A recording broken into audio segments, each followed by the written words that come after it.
पुण्याजवळील एका जुन्या गावाचं नाव होतं बोरगाव. गाव खूप सुंदर होतं, पण त्या गावात एक घर होतं ज्याबद्दल लोक बोलायलाही घाबरायचे. गावाच्या शेवटी जंगलाच्या काठावर एक मोठं जुनं वाड्यासारखं घर होतं.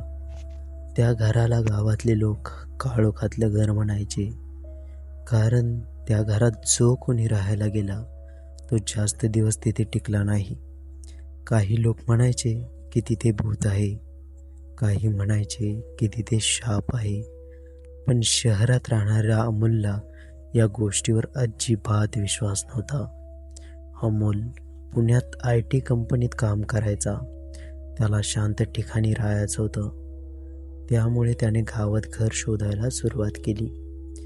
एका दिवशी त्याला दलालाने ते जुनं घर दाखवलं. घर खूप मोठं होतं. पुढे मोठं अंगण, मागे जंगल आणि घरात अनेक खोल्या.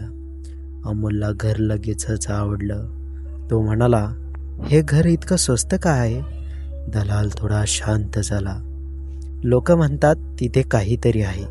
अमोल हसला. भूत वगैरे काही नसतं हो. दलाल म्हणाला, तुमची इच्छा. आणि काही दिवसातच अमोल त्या घरात राहायला आला. पहिल्या दिवशी सगळं व्यवस्थित होतं. अमोलने घर साफ केलं, सामान लावलं आणि रात्री जेवून झोपायला गेला. पण रात्री 3 वाजता अचानक त्याला आवाज आला. जणू कुणीतरी दरवाजा ठोठावत होतं. अमोल उठला. कोण आहे? कोणताही आवाज नाही. त्याने दरवाजा उघडला. बाहेर कोणीच नव्हतं. थंड वारा घरात आला. अमोलला थोडं विचित्र वाटलं, पण त्याने विचार केला, कदाचित वाऱ्यामुळे आवाज आला असेल. तो परत झोपायला गेला. पण काही मिनिटांनी पुन्हा आवाज आला. यावेळी आवाज घराच्या आतून येत होता. अमोल उठून हॉलमध्ये गेला. घर पूर्ण शांत होतं. तेवढ्यात त्याला वरच्या मजल्यावरून पावलांचा आवाज ऐकू आला. जणू कुणीतरी हळूहळू चालत होतं. अमोलच्या कपाळावर घाम आला, कारण त्या वरच्या घराच्या मजल्यावर कोणीच राहत नव्हतं. दुसऱ्या दिवशी सकाळी अमोलने घर नीट पाहायला सुरुवात केली. तेव्हा त्याला वरच्या मजल्यावर एक जुनाट दरवाजा दिसला. दरवाजा बाहेरून कुलूप लावलेला होता. अमोलने शेजारच्या काकांना विचारलं, ही खोली बंद का आहे? काका थोडे घाबरले. ती खोली उघडू नकोस. का? काका म्हणाले, 20 वर्षापूर्वी त्या खोलीत एक भयानक घटना घडली होती. काय? काका हळू आवाजात म्हणाले, त्या घरात एक कुटुंब राहत होतं आणि एके रात्री ते सगळे मृत सापडले. अमोल शांत झाला. कोण? काका म्हणाले, नाही, कारण त्यांच्या शरीरावर एकही जखम नव्हती. अमोलला अंगावर काटा आला. त्या रात्री अमोल झोपायला गेला, पण अचानक त्याला एक आवाज आला. जणू कुणीतरी भिंतीवर काहीतरी खरडत होतं. अमोलने टॉर्च लावला. भिंतीवर काहीतरी दिसलं. भिंतीवर ओल्या लाल रंगात लिहिलं होतं, ती खोली उघड. अमोल घाबरला, कारण काही मिनिटापूर्वी ती भिंत पूर्ण स्वच्छ होती. तेवढ्यात मजल्यावरच्या खोलीतून जोरात आवाज आला. जणू कुणीतरी बंद खोलीचा दरवाजा आतून ठोकत होतं. अमोल हळूहळू जिन्याकडे चालू लागला. त्याचं हृदय जोरात धडधडत होतं. जसा तो वर पोहोचला, त्याने पाहिलं त्या बंद खोलीचं कुलूप जमिनीवर पडलं होतं. दरवाजा हळूहळू आपोआप उघडत होता. आत पूर्ण अंधार होता आणि त्या अंधारातून एक आवाज आला, खूप वर्षांनी कोणीतरी आलंय. अमोलने हळूहळू दरवाजा ढकलला. दरवाजा आवाज करत उघडला. आत पूर्ण अंधार होता. धूळ आणि कोळ्याची जाळी सगळीकडे पसरलेली होती. अमोलने मोबाईलचा टॉर्च लावला. आत एक जुनं पलंग, एक तुटलेलं कपाट आणि भिंतीवर काही जुन्या फोटोंचे फ्रेम्स होते. फोटोमध्ये एक कुटुंब दिसत होतं. एक पुरुष, एक स्त्री आणि एक लहान मुलगी.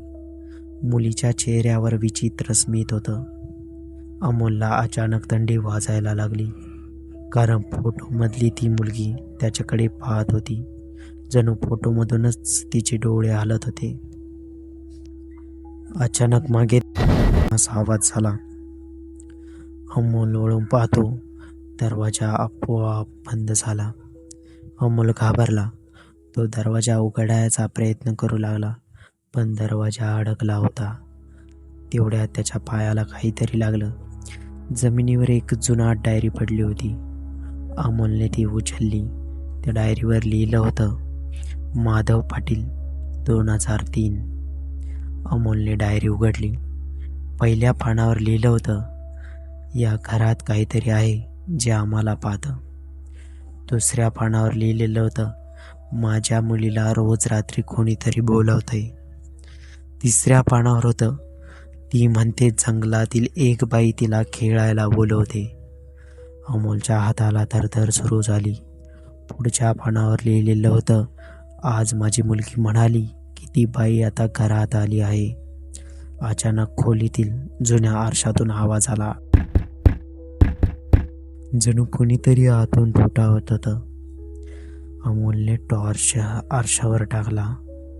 आरशात त्याचा चेहरा दिसत होता, पण काही सेकंदांनी आरशातल्या त्याच्या मागे एक काळी सावली उभी दिसली. अमोलने पटकन वळून मागे बघितलं.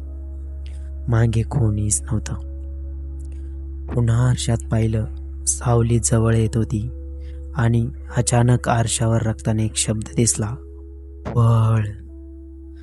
दुसऱ्या दिवशी अमोलने ठरवलं की तो या घराचं रहस्य शोधणार. तो घराच्या मागच्या जंगलात गेला. जंगल खूप शांत होतं. तेवढ्यात त्याला एक जुनी विहीर दिसली. विहिरीभोवती विचित्र चिन्ह काढलेली होती, जणू कोणीतरी काळी जादू केली असावी. तेवढ्यात मागून एक म्हातारा आवाज आला, तिथे जाऊ नकोस. अमोल मागे वळला. एक जुनाट साधूसारखा माणूस उभा होता. तो म्हणाला, त्या घरावर शाप आहे. कसला शाप? म्हातारा म्हणाला, 20 वर्षापूर्वी त्या घरातल्या माणसाने जंगलातल्या एका बाईचा खून केला. अमोल विचारतो, मग? म्हातारा म्हणाला, ती बाई मेली नाही, ती पिशाच झाली. त्या रात्री अमोल घरी परतला. घरात खूप शांतता होती. अचानक वरच्या मजल्यावरून मुलीच्या हसण्याचा आवाज आला. अमोल हळूहळू वर गेला. बंद खोलीचा दरवाजा पुन्हा उघडा होता. आत गेल्यावर त्याने पाहिलं, पलंगावर ती फोटोमधली मुलगी बसली होती. ती हळू आवाजात म्हणाली, तू उशीर केलास. अमोल घाबरून मागे सरकला. ती मुलगी हळूहळू उठली आणि अचानक तिचा चेहरा भयानक झाला. डोळे काळे, तोंडातून रक्त. ती ओरडली, आता तूही तेच राहशील. दुसऱ्या दिवशी सकाळी गावातल्या लोकांनी पाहिलं. अमोलचं घर उघडं होतं. घरात अमोल कुठेही दिसत नव्हता, पण भिंतीवर रक्ताने एक वाक्य लिहिलं होतं, आम्ही आता 4 झालो. आणि त्या घराच्या खिडकीतून रात्री कधी कधी दिसतं, एक पुरुष, एक स्त्री, एक मुलगा, एक मुलगी आणि त्यांच्यासोबत असणारा तो अमोल. जे लोक त्या घराजवळ जातात त्यांना रात्री एक आवाज योग्य येतो, ये ना आमच्या सोबत राहायला. आणि जो कोणी त्या घरात जातो तो परत कधीच दिसत नाही.